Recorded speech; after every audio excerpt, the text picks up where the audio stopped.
बड़ा है। तो जो ठाकुर जी का दर्शन और भजन कर लिए उनका जीवन कल्याण हो गया। अब कर्म, ज्ञान और ध्यान आता है कि कर्म, ध्यान और क्या, भक्ति। भक्ति कैसे, कर्म कैसे, ध्यान कैसे? जब आप तीनों चीज को मिलाएंगे तो आपके अंदर भक्ति की भावना प्रत्यक्ष होगा, भक्ति बनेगी और श्री लक्ष्मी नारायण भगवान जी का आराध्य आप करेंगे। ईश्वर किसी एक स्थान पर अगर मान लें कि नहीं हमारे प्रभु जी यहीं पे हैं, तो ठाकुर जी के वास, लक्ष्मी नारायण का वास आपके पास हो जाएगा।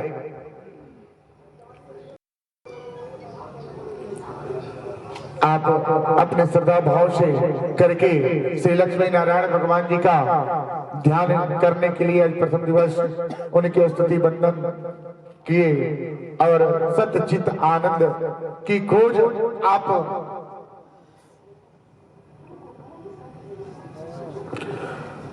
करने के लिए कितने जगह पे जाते हैं, लेकिन आपको नहीं मिलता। वही सतचित आनंद तो आपके पास ही विद्यमान होता है, आपके मन में है। उनको ढूंढिए, उस चीज को ढूंढ लिए तो आपने भगवान जी का, ठाकुर जी का आशीर्वाद आपको मिल गया। अब कर्म आता है, ध्यान आता है और भक्ति आती है। तो कर्म ही सबसे प्रथम है। जब आप कर्म करेंगे तब आपको ध्यान होगा और जब ध्यान होगी तो भक्ति होगी। तो ध्यान, ठाकुर जी का स्मरण, ध्यान, भक्ति कीजिए, कर्म कीजिए, भगवान जी के सामने आकर के ठाकुर जी के सामने जाइए और उनके शरण में जाइए, उनके ध्यान कीजिए।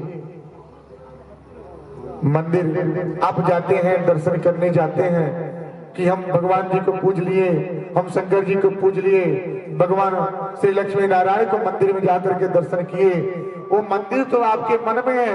अगर मन में अगर पवित्र भाव से अगर उनका ध्यान, भक्ति करेंगे, उनका स्तुति बंदन करेंगे तो उनका ध्यान आपके पास ही है। कर्म, ध्यान से ही आप सब कुछ पा सकते हैं। एक बहुत बड़ा एक गरीब था, एक गरीब बहुत ही निर्धन था। उसके पास कोई धन नहीं था, रहने का ठिकाना नहीं था, खाने के लिए अन्न नहीं था।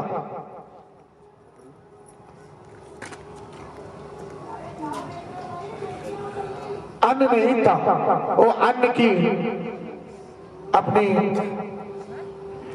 आवश्यकताओं की पूर्ति करने के लिए वो नगर में निकला।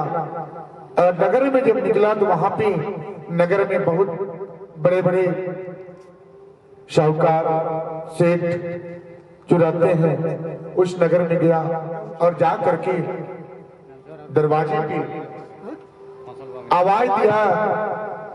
आवाज देता था, दरवाजे से दरवाजे खुलती थी, लेकिन उस बेचारे को कुछ नहीं मिलता था। कुछ नहीं, ये लोग धक्के मार देते थे, धक्के मार करके उसको नगर से, दरवाजे से हटा देते थे कि नहीं, आज कहां कहां से ये लोग आ जाते हैं और कैसे कैसे लोग आते हैं, भिक्षा मांगते हैं, किस रूप में भगवान आ जाए, ठाकुर जी का आशीर्वाद मिल जावे, किस रूप में मिले ये कोई नहीं जानता। आप लोग भी ध्यान दीजिए, आपके दरवाजे पे अगर कोई भिखारी आवे तो इस कलयुग में किस रूप में भगवान आपके दरवाजे पे दस्तक दे देवे, इसका कोई वजह नहीं है, ठिकाना नहीं है। तो उनको आदर सत्कार करके जो भी मिले, जो भी दे, आदर सत्कार के साथ उनको प्रदान करें।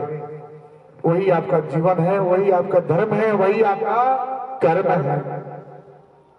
अगर भूखा अगर हो, आपके दरवाजे से भूखा चला जाए, आपके दरवाजे से भूखा होके चला जाए तो आपका मनुष्य ये धन रख के क्या करेंगे?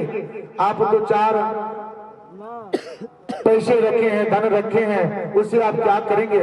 जब आपने जीवन में अच्छे कर्म नहीं किए, अगर भिखारी आया उसके दरवाजे से आप वैसे ही लौटा देंगे तो आपका कर्तव्य क्या रह जाएगा, आपकी ज्ञान कहाँ रह जाएगी। वो भिखारी बेचारा निर्धन आदमी एक दरवाजे पे गया, दूसरे दरवाजे पे भी गया, उसको कुछ नहीं मिला। वो निराश हो गया और निराश होकर के हो गया एक वृक्ष के नीचे वो बैठ गया। वृक्ष के नीचे बैठ गया और बोला कि हमारे भाग्य में क्या है, भाग्य में क्या है। हम आपसे पूछें कि भाग्य बड़ा है कि आपका कर्म बड़ा है, तो आप क्या जवाब देंगे। हम जजमान जी से पूछते हैं, आप पहले सीधा बैठ जाइए, सीधा बैठिए। भाग्य आपका बड़ा होता है कि कर्म बड़ा होता है, बताइए। कर्म से ही आप कर्म को प्रधान मानते हैं कि भाग्य को प्रधान मानते हैं, बताइए। इतने लोग बैठे हैं, कर्म को देखिए कितने सुंदर जवाब दिए हैं। एक कर्म से ही भाग्य बनती है, जैसा आप कर्म करेंगे वैसा ही आपकी भाग्य की रेखाएं बनती रहती हैं। जैसे आप अच्छे कर्म करेंगे, अच्छे कर्म अगर करते हैं तो आपके अच्छे अच्छे दिव्य और अच्छे अच्छे सब कुछ नजर आएंगे। अगर बुरे कर्म करते हैं तो बुरा कर्म बहुत ही सीधा आसान होता है, रास्ते बहुत ही सरल होते हैं, लेकिन उस रास्ते में क्या होता है, दिखता तो आसान है, चलते जाएंगे और आगे जाके एक बहुत से बड़ा दलदल में फंस जाएंगे। बहुत बड़ा दलदल में जब फंस जाएंगे तो उससे आप वंचित नहीं रह पाएंगे, निकल नहीं पाएंगे मेरे मां। तो कठिन की जो कर्म है, जो आप अपने भाग्य को लेना चाहते हैं, तो श्री ठाकुर जी के शरण में आप आए हैं। थोड़ा तो कठिनाई है, कठिनाई का सामना तो करना पड़ेगा, लेकिन उनको पाने के लिए, उनके भाव को लेने के लिए आप इस शरदकालीन जो ठंड का मौसम है, इस मौसम में आप लोगों ने कीमती समय लेकर के अपने जीवन की तास्त करने के लिए आप लोगों ने अपना समय लेकर के यहाँ पे आए हैं। आपने कर्म किया है, दिन भर जो आपने पाप किया, ठाकुर जी आपकी पाप क्षम्य करेंगे, क्योंकि उनके शरण में आप आए हैं, उनके नाम का गुणगान गा रहे हैं, उनका भजन कर रहे हैं, उनकी ध्यान कर रहे हैं। ये आपने अच्छा कर्म कर दिया।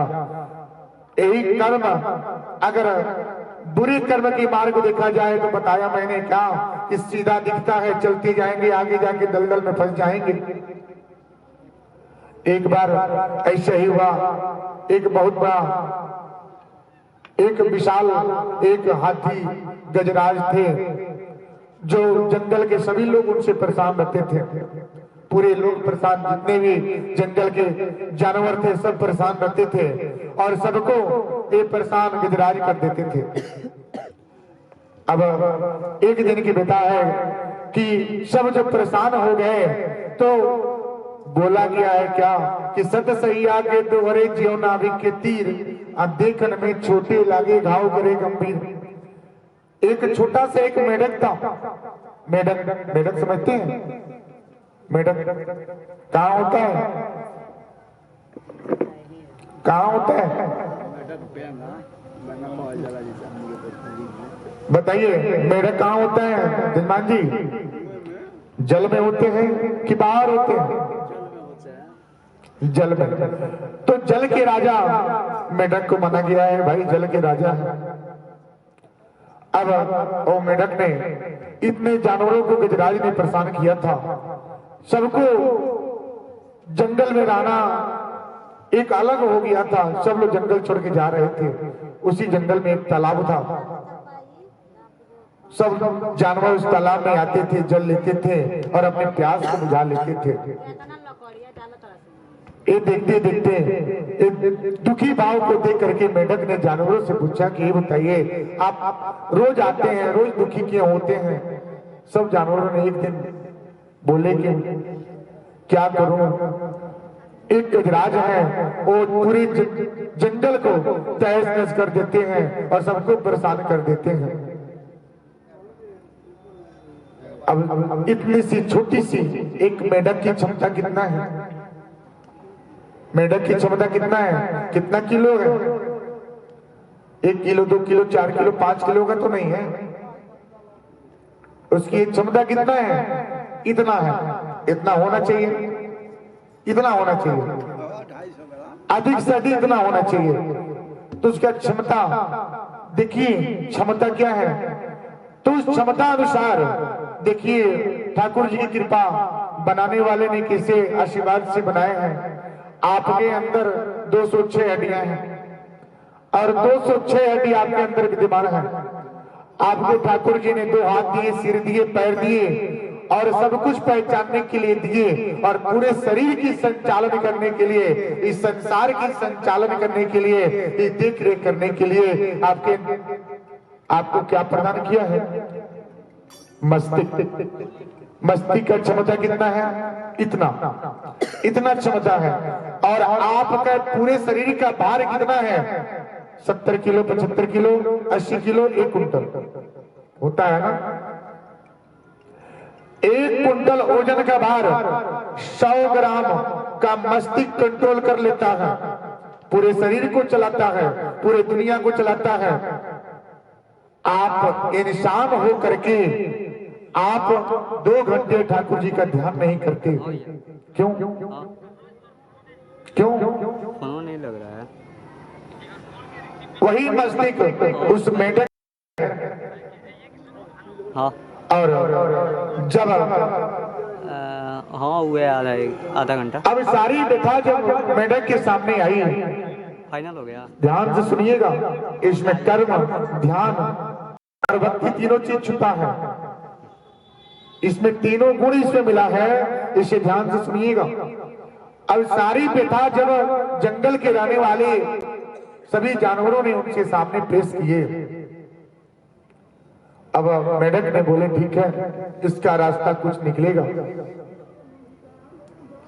और रास्ता निकलेगा, और रास्ता निकला क्या?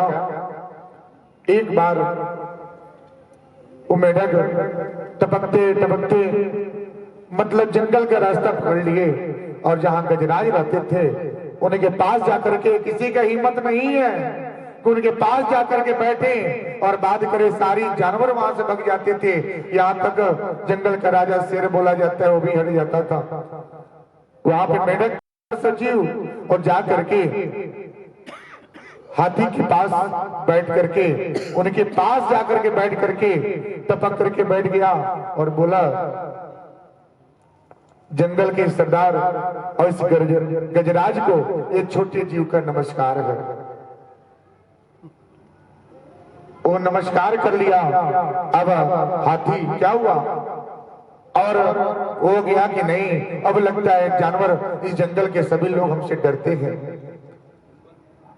अब मेढक ने आकर के जब नमस्कार किया, प्रणाम कर लिए, गजराज ने बोले क्या बात है? उन्होंने बोला, महाराज मैं बहुत दूर से आया हूं, बड़ी दूर से आए हैं आपके पास आए हैं, बड़ी दूर से आए हैं आपके पास आए हैं, बड़ी दूर से आए हैं आपके पास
आज जब सुने तब प्रफुल्लित हो गए, बहुत खुश हुए, बोले कि आज लगता है क्या है, सारे जानवर हमसे डरते हैं और स्वागत के लिए एक छोटा जीव जो बड़े बड़े जानवर नहीं कर पाए और छोटा जीव, यानी कि इसका अर्थ एक है, क्या है कि छोटे कोई नहीं है संसार में, सब लोग भगवान के प्यारे हैं, सब लोग उन्हीं के हैं। ना कोई अमीर है, ना कोई गरीब है, ना कोई सेठ है और ना कोई रंग, ना कोई गरीब है। उनकी सब लोग उन्हीं के हैं, सब लोग उन्हीं के हैं और उन्हीं के छत्र छाया में सब लोग रहते हैं। उस मेढक का कहने का तात्पर्य ये था, उन्होंने जब इस भाव के द्वारा बताया तो गजराज को थोड़ा चिढ़ हुआ और बोले कि नहीं, मैं हूं। अब मेढक के मन में आया क्या, अब ऐसे ही नहीं मानने वाले, इनके मन में पाप हो गया है, अहम हो गया, अहंकार हो गया है। अहंकार जिसके मन में हो गया उसका तो अंत होना ही होना है। जो काम कोई नहीं करा वो काम मेढक करने जा रहा है, ध्यान से सुनिएगा, क्योंकि अहंकार टूट कर रहा है। वहां पे ध्यान, कर्म और भक्ति तीनों चीज का दर्शन यहाँ पे हो रही है।